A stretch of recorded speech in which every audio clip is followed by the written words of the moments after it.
Quoi de plus normal pour le président de la Fédération européenne des sites clunisiens que d'être à côté de Madame la maire de Cluny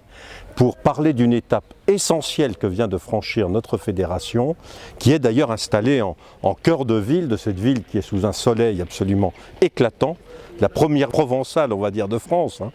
parce que c'est une ville absolument superbe, évidemment, et c'est une ville avec un patrimoine, une richesse et un rayonnement tout à fait exceptionnel. Et ce rayonnement, bien sûr, c'est Cluny, c'est l'histoire de Cluny qui nous l'apporte et qui fait que la Fédération européenne est bien sûr installée ici. Mais elle rayonne sur 1800 sites en Europe aujourd'hui, plus de 200 qui sont adhérents à notre fédération, mais 1800 sites en Europe qui ont quelque chose de clunisien dans leur organisation, dans leur manière de vivre l'urbanisme et l'urbanité, et ça c'est quelque chose d'absolument irremplaçable.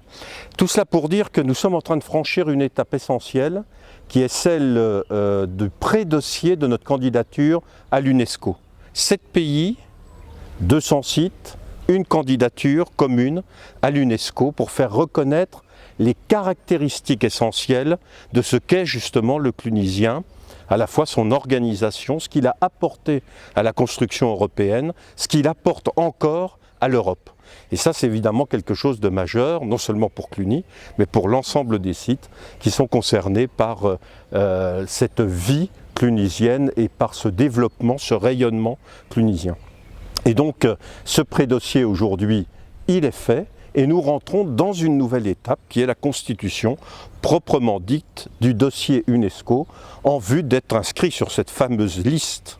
qui permet ensuite de pouvoir franchir la dernière étape qui est l'inscription au patrimoine mondial de l'UNESCO. Nous sommes donc à la fois au début de la démarche, mais déjà dans une démarche très engagée et qui a fait l'objet avec toute une équipe, avec tous nos partenaires, avec bien sûr le conseil d'administration de la fédération, avec le bureau, avec évidemment les différents sites, qui a fait déjà l'objet d'un travail considérable. Et dans ce travail, la mairie de Cluny, bien sûr, a un rôle majeur. Madame la maire est d'ailleurs membre non seulement du bureau de l'association, mais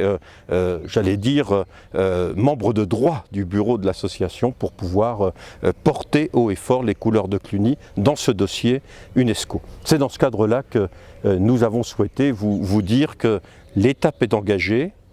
et qu'aujourd'hui nous avons 2 ans devant nous pour essayer de franchir l'étape suivante et être inscrite sur cette fameuse liste complémentaire. C'est un énorme travail, c'est un énorme dossier, 7 pays, ça n'est pas rien, faire travailler ensemble une équipe internationale, mais c'est l'enjeu de notre dossier pour l'UNESCO. Quoi de mieux que se retrouver tous à Cluny pour lancer ce dossier de précandidature. La date choisie, c'est le mois d'octobre, on fait 10 octobre à Cluny. Donc on vous attend tous les sites partenaires, pour refaire revivre cette matrice historique